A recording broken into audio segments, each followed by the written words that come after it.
2024 היא הקטלנית ביותר בכבישים מזה 16 שנים ועוד לא הגענו לסופה. במקביל לאובדן הנוראי, העלות הכספית על המשק עצומה ומגיעה למיליארדים. וגם התוכנית הממשלתית שלא קודמה והייתה צריכה להוריד את מספר הפגיעות החמורות ב-50% לצד חיסכון אדיר בעלות. ביקשנו מעורכת הדין יוליה שנקר, מתמחה בנזיקין, לעבד עבורנו את הנתונים. שלום יוליה. שלום דפנה. לפי נתוני הרשות הלאומית לבטיחות בדרכים, מתחילת השנה נהרגו 409 בני אדם בתאונות דרכים, זינוק של 19% לעומת התקופה המקבילה אשתקד. אז האם מדובר בסטיית תקן סטטיסטית או שמשהו אצלנו השתנה?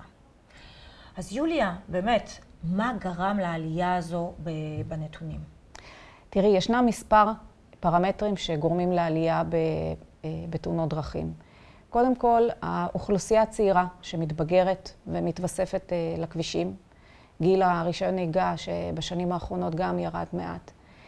מספר רכבים, היום לקנות רכב, אפשר לקנות רכב הרבה יותר פשוט לקנות רכב. אנחנו רואים את זה בפקקים. אנחנו רואים את זה בפקקים של היום-יום, ומספר הרכבים שמתווספים לכביש, גם הם גורמים לתאונות דרכים.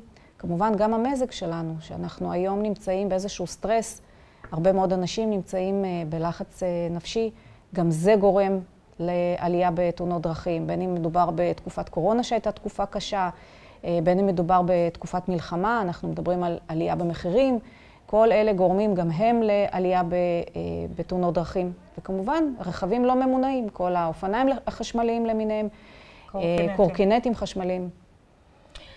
לפי הנתונים, למעשה כל הרוג בתאונת דרכים עולה למשק כ9 מיליון שקלים. אני מבינה אבל שזה לא סכום הפיצוי בעצם, אלא יש הרבה מרכיבים בתוך ה9 מיליון. מה שנקרא נתונים לחוד ומציאות לחוד. הנתונים שאנחנו מדברים עליהם לוקחים בחשבון עלויות של המשק, בתי חולים, רופאים, אמבולנסים, כל דבר שתחשבי סביב תאונת דרכים, אשפוז, כל דבר שתחשבי סביב תאונת דרכים, גורם לאותו נתון להיות בסכומים שאת מדברת עליהם.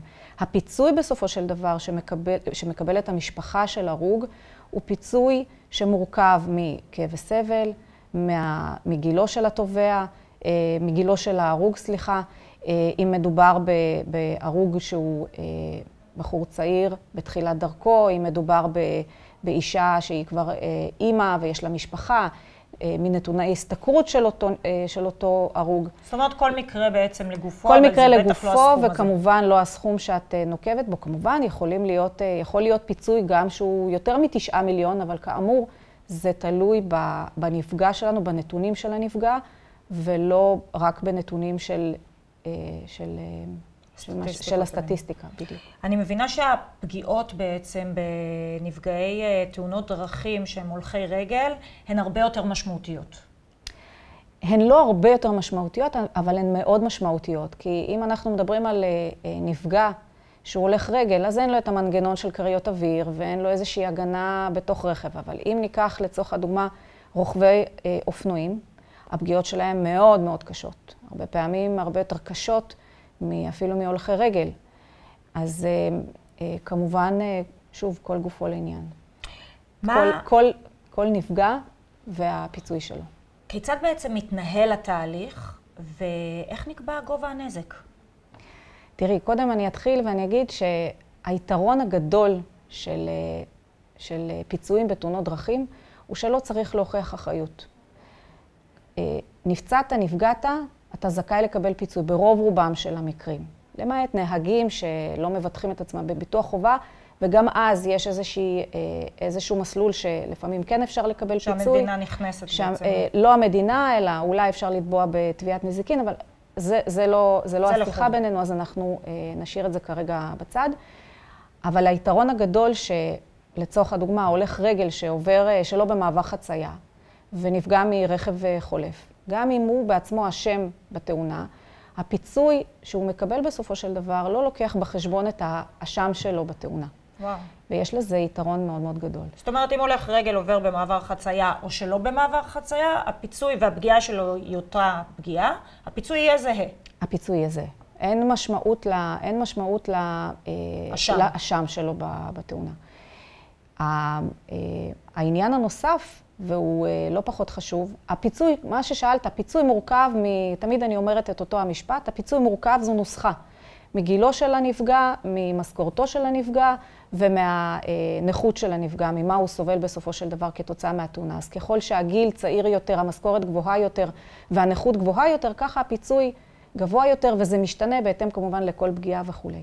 אבל מה שמעניין להגיד, דווקא בהולכי רגל שנפגעים מאופניים חשמליים ומקורקינטים, הם לא נחשבים היום לנפגעי תאונות דרכים. הם נחשבים לנפגעים בתאונה, אבל היא לא תאונת דרכים, מאחר שבית המשפט העליון, נכון לעת הזו, הכריע שאופניים חשמליים אינם רכב מנועי. ולכן אנחנו נמצאים כבר בסיפור אחר לחלוטין. למרות שהיום כל אופניים חשמליים, קורקינט חשמלי, צריכים מספר רישוי, או שאנחנו בדרך לשנות את זה? תראי, זה נראה כמו בדרך לשנות את זה, כי מספר רישוי לא מספיק. צריך ביטוח חובה. כרגע אין חובה לבטח את הרכבים החשמליים, כמו אופניים חשמליים וקורקינטים חשמליים בביטוח חובה. וזה אסון גדול בשביל הולכי רגל, וטוב יהיה כשזה יקרה. המשמעות של מי שפוגע עם אופניים חשמליים או קורקינט חשמלי בהולך רגל, כי עד עכשיו דיברנו על הולך רגל שנפגע מאותו רכב לא ממונע, הוא שאותו פוגע יכול לפשוט את הרגל בסופו של דבר. זאת אומרת, הוא חשוף לתביעה אישית. הוא חשוף לתביעה נזיקית אישית של הנפגע או של משפחת ההרוג. כשאין מאחוריו בעצם גוף מבטח. כשאין מאחוריו גוף שמבטח אותו. זו משמעות מאוד גדולה, כי הרבה פעמים מדובר בילדים צעירים מגיל 16-17 ומעלה, שבעצם יכולים להיות הם אחראים, אבל יכולים להיות אחראים כספית גם, לתשלום של מאות אלפי ואפילו מיליוני שקלים. של מיליוני שקלים. טוב, כל המידע הזה מאוד חשוב. תודה רבה, יוליה. תודה לך, ונקווה באמת שכמות הנפגעים תהיה הרבה יותר קטנה וכמות תאונות הדרכים. תודה רבה. תודה.